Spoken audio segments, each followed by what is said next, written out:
جی next اپنا question کریں۔ علی بھائی میں نے سنا ہے کہ جو صلح حسن کی شرائط ہیں ان کی سند کوئی نہیں ہے۔ میرے بھائی یہ 14ویں صدی کے چوزے ہیں جو یہ بات کر رہے ہیں، ان کو قیامت تک کے لیے ٹائم ہے، ان سے پوچھیں کہ آج تک کسی سنی محدث نے صلح حسن کی شرائط کا انکار کیا ہے؟ ٹائم قیامت تک ہے، اس بندے کا نام بتانا ہے۔ علی بھائی اب کتاب تاریخ کی ہو یا شرح کی یا پھر حدیث کی، سند تو بہرحال ضروری ہوتی ہے نا۔ کیا امام ابن عبد البر نے انکار کیا ہے صلح حسن کی شرائط کا؟ انہوں نے تو نقل کی ہے۔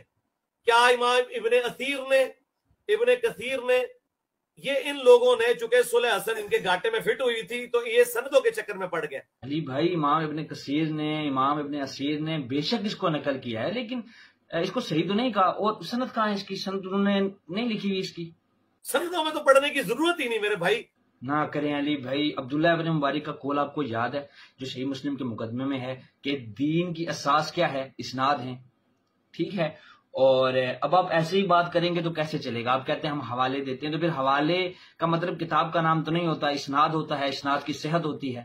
پھر آپ کہتے ہیں پلانٹ ارتھ، لیکن سب سے ریفرنس مانگے، اور پھر الٹیمیٹلی آپ جب ہم تک پہنچیں گے تو آپ کو پتہ چلے گا کہ اس پلانٹ ارتھ پہ صرف ہم ہیں جو قرآن و سنت کے ریفرنس دکھاتے ہیں، باقی صرف گپ شپ بتاتے ہیں۔ سندوں میں تو پڑھنے کی ضرورت ہی نہیں میرے بھائی۔ علی بھائی آپ ہی نے تو سکھایا ہے کہ بنو امیہ کے خلاف بھی بات بے سند قبول نہیں کرنی ہے، پھر صلح حسن ہم کیسے مان لیں؟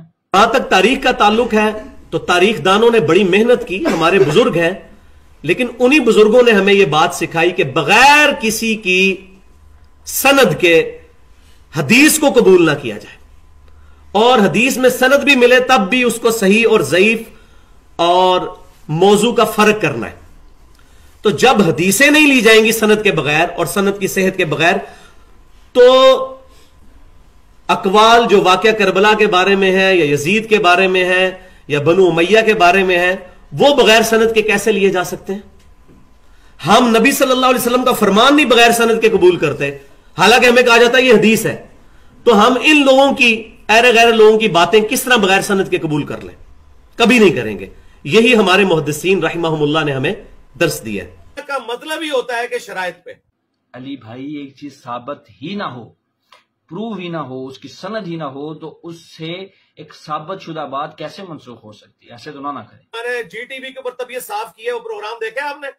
جی علی بھائی وہ پروگرام میں نے دیکھا تھا، لیکن اس پروگرام میں بھی سند آپ نے نہیں دی۔ ہاں اس کے بعد وہ گنجائش ہے۔ علی بھائی سند نہیں ہے، اس میں سند نہیں دیا آپ نے۔ حسن کا انکار 14ویں صدی کے مولویوں سے پہلے ثابت ہی نہیں۔ علی بھائی جب سند ہی نہیں ہے تو ثابت نہیں ہے، اور جب ثابت نہیں ہے تو اس کی نہیں کہاں سے آئے گی؟ یہ تو اصول ہوتا ہے نا کہ جو دعوے دار ہوتا ہے وہ دلیل مہیا کرتا ہے۔ اب آپ ایسے کہہ رہے ہو جیسے دعوت اسلامی والے کہتے ہیں بتاؤ منع کہاں ہے؟ اب ایسے تو نہ کریں، مہربانی کریں۔ 14ویں صدی کے مولویوں نے یہ مسئلہ گھڑا نا کہ مٹھی کے بعد داڑھی کاٹنا حرام ہے۔ وہابیوں سے پہلے آج تک کسی نے نہیں کہا تھا کہ مٹھی کے بعد داڑھی کاٹنا حرام ہے۔ علی بھائی سند دینا، حسن کی شرائط کا آج تک کسی نے انکار نہیں کیا، الٹا نقل کی ہوئی۔ علی بھائی نقل شدہ بات کو بھی صحیح سند کے ساتھ ثابت کرنا ہوتا ہے نا، وہ پتہ ہے ان باتوں کا۔